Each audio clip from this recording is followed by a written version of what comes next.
فتکون من اصحاب النار، تو تم ہی جہنم والوں میں سے بنو، میں نہیں چاہتا کہ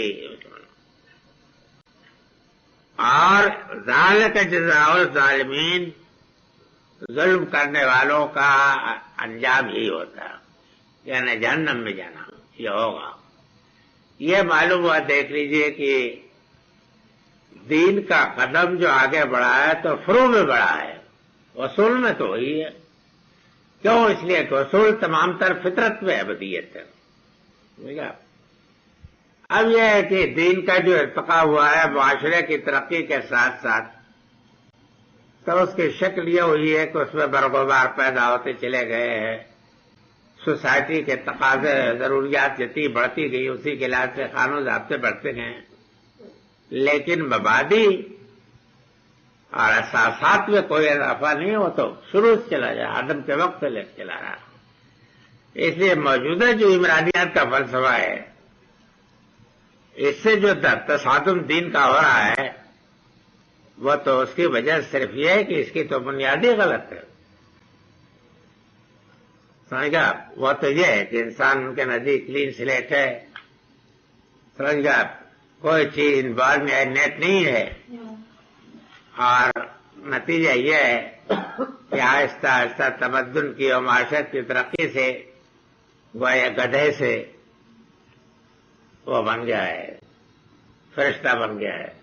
یہ بات نہیں ہے، بلکہ یہ ہے کہ فطرت میں سب کچھ ودیت ہے، سمجھے آپ؟ مبادی جتنے ہیں سب ودیت ہے، باقی رہ گیا کہ فروع میں شاخوں میں ترقی ہوئی ہے، یہ ہوا۔ تو ہمارے فلسفے میں اور جدید فلسفے میں یہ بنیادی فرق ہے، قدم قدم پر لڑائی ہے۔ ان کے نزدیک یہ ہے کہ آدمی گو نہیں کھاتا، سمجھ گیا؟ یہ تمدن کی ترقی ہے، معاشرے کی ترقی ہے، اور آدمی آج اگر سچ کو اچھا سمجھنے لگا ہے تو یہ بھی زمانے کی ترقی ہے، انسانی فطرت کو اس میں کوئی دخل نہیں ہے۔ لیکن واقعہ یہ ہے کہ جو چیزیں نفرت کی ہے، اگر سے انسان کے اندر نفرت ان کی ہے، اور جو چیزیں کی اچھائی کی ہے وہ ازل سے ان کی محبت ان کے اندر ہے۔ باقی اسباب گناہ وہی ہوتے ہیں جو واقع سے بھی ثابت ہوتے ہیں کہ وقتی طور پر کوئی ایکسائٹمنٹ ہوتا ہے، کوئی خواہش ہے یا کوئی جذبہ ہے، وہ غیر معتدل ہو جاتا ہے، سمجھ گیا؟ غصہ ہے، حد سے کوئی بڑھ گیا، طمع حد سے بڑھ گئی، سمجھ گیا؟ رشک نے حضرت کی شکل اختیار کر لی، اس طریقے کے ہوتے ہیں تو بات بگڑتی۔ حالانکہ رشک بجائے خود بہت اچھی چیز بھی ہے، غصہ بجائے خود بہت اچھی چیز بھی ہے، سمجھ گیا؟ لیکن اس کا ایک محل ہے، وہاں غصہ ہو، وہاں غصہ نہ ہو تو آدمی ہجڑ آئے، جہاں غصہ ہونا چاہیے، اور اگر وہاں غصہ ہو جائے تو جہاں غصہ نہیں ہونا چاہیے تو آدمی پاگل ہے۔ یہ رہتا ہے نا، ہر چیز کا ایک موقع محل ہے، اس کا لحاظ کرو۔ فتوت له نفسه قتل اخیہ فقتله فاصبح من الخاسرین، بالآخر اس کے نفس نے اس کو ہموار کر ہی لیا اس بات پر کہ وہ اپنے بھائی کو قتل کر دے، تو اس نے اس کو قتل کر دیا، اور قتل کر کے وہ نامرادوں میں سے ہو ہی گیا۔ فتوت له نفسه بنے یعنی پھسلا کے، بہلا کے، کچھ فلسفہ سمجھا کے اس کے نفس نے اس کو راضی کر لیا۔ یہ بھی صاف معلوم ہوتا ہے کہ انسان کے اندر جس چیز کو کہتے ہیں نا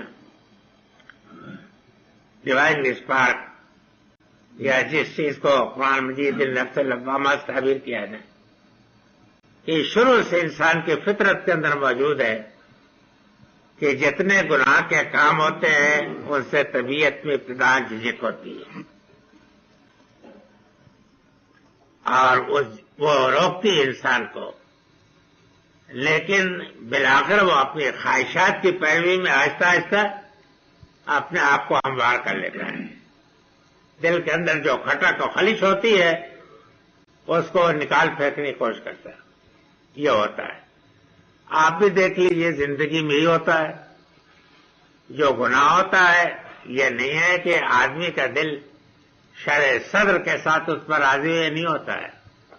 شرح صدر کے ساتھ راضی اس وقت ہوتا ہے کہ جب بھی آدمی جرم کرتے کرتے کرتے اتنا عادی مجرم بن جاتا ہے کہ بغیر وہ اس بھنگ کے یا اس شراب کے پھر چین ہی نہیں اس کو پڑتا.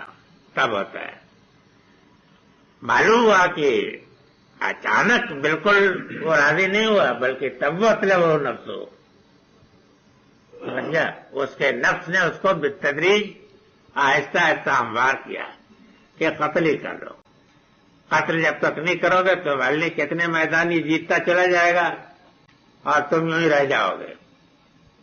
اس کانٹے کو دور ہی کرنا ضروری ہے. اس خلش سے اپنی جان چھڑا لو.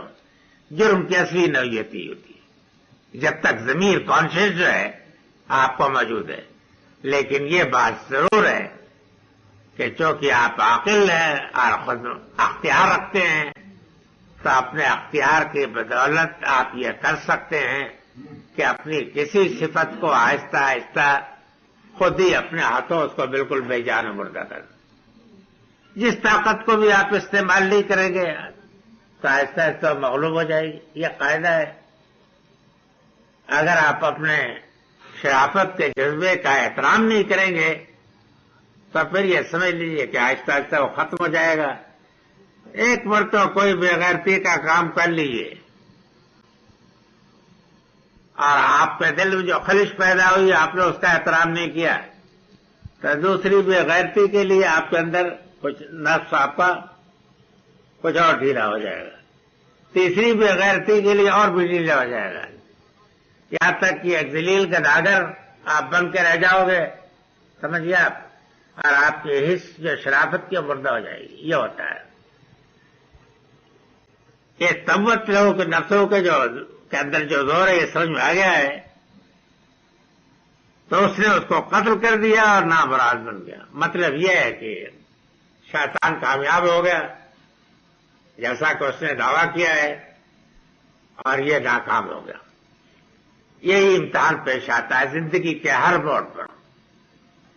یہ حابیل و قابیل کی جو حکایت ہے جو تورات میں بالکل بے مقصد ہو کے رہ گئی ہے قرآن مجید نے بالحق یعنی اس کے غایت اور مقصد کے ساتھ یہ بیان کر دیا ہے. اس طریقے سے انسان گناہ کرتا ہے اور نقض کرتا ہے جو اللہ تعالیٰ کے ساتھ اس نے کیا ہے. اس لیے ہر آدمی کو چاہیے کہ اپنے سامنے حابیل کے سنت کو رکھے اور قابل کے.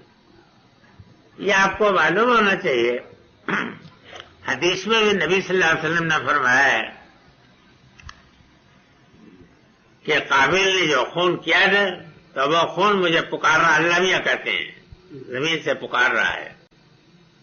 سمجھئے آپ. اسی طریقے سے جو بندہ نیکی کرتا ہے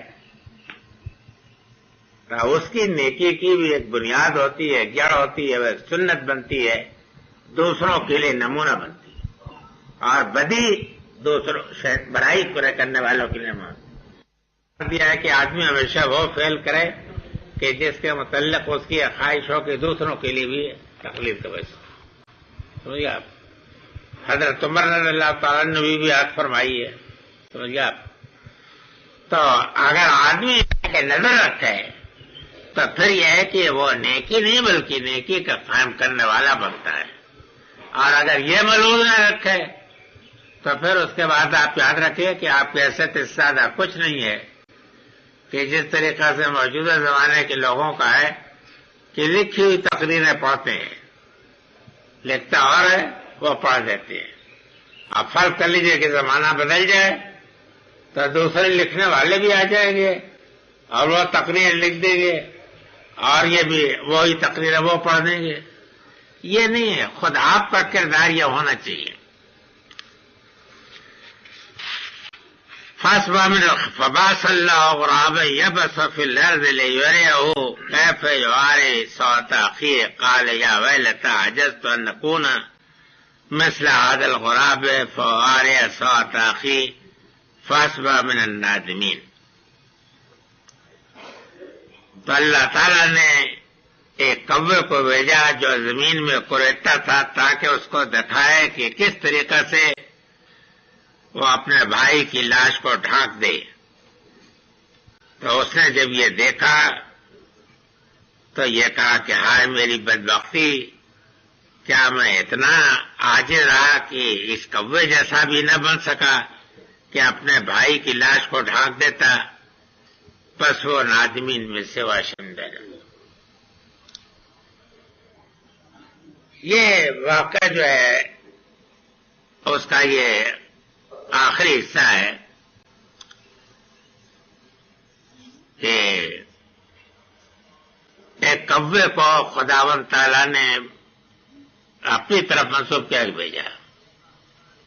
تو یہ بات یاد رکھیے کہ اللہ تعالیٰ کیا ہر چیز کے لیے سنت جو مقرر ہے، سنت، تو اس سنت کو اللہ میاں ہمیشہ تعبیر کرتے ہیں اپنی ذات سے، اپنی طرف.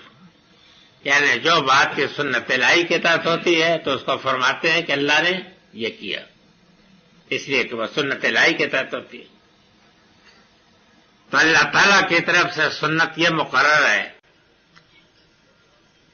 کہ جو لوگ کہ شیطان کی پیروی کرنے کے لیے بے خوف ہو جاتے ہیں تو نقید لہو شیطان فہو لہو قرین جو ہے نا قرآن میں فرمایا نا کہ ہم اس کے اوپر ایک شیطان وہ مقرر کر دیتے ہیں، مسلط کر دیتے ہیں اور پھر وہ ان کا ساتھی بن کے رہ جاتا ہے.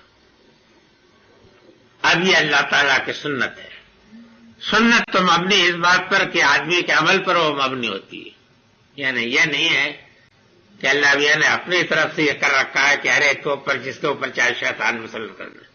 نہیں، بلکہ جو شخص کی شیطان کو اپنا دوست بنانا چاہتا ہے اپنی خواہشات کی پیروی میں، تو پھر یہ ہوتا ہے کہ وہ شیطان آپ کے قیدنا لو قرنا والی آیت میں بھی ہے کہ ہم نے ان کے اوپر برے ساری مسلط کر دیے. جس قسم کی آپ کی طلب ہوگی اس کے لیے آپ جد و جہد کریں گے تو پھر اس کا نتیجہ اس شکل میں آپ کے سامنے آ جائے.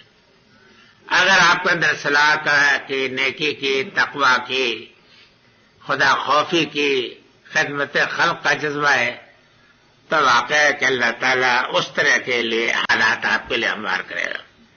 لیکن اگر آپ شیطان کے ساتھی بننا چاہتے ہیں تو کوئی شیطان آپ کے اوپر مسلط کر دیجیے.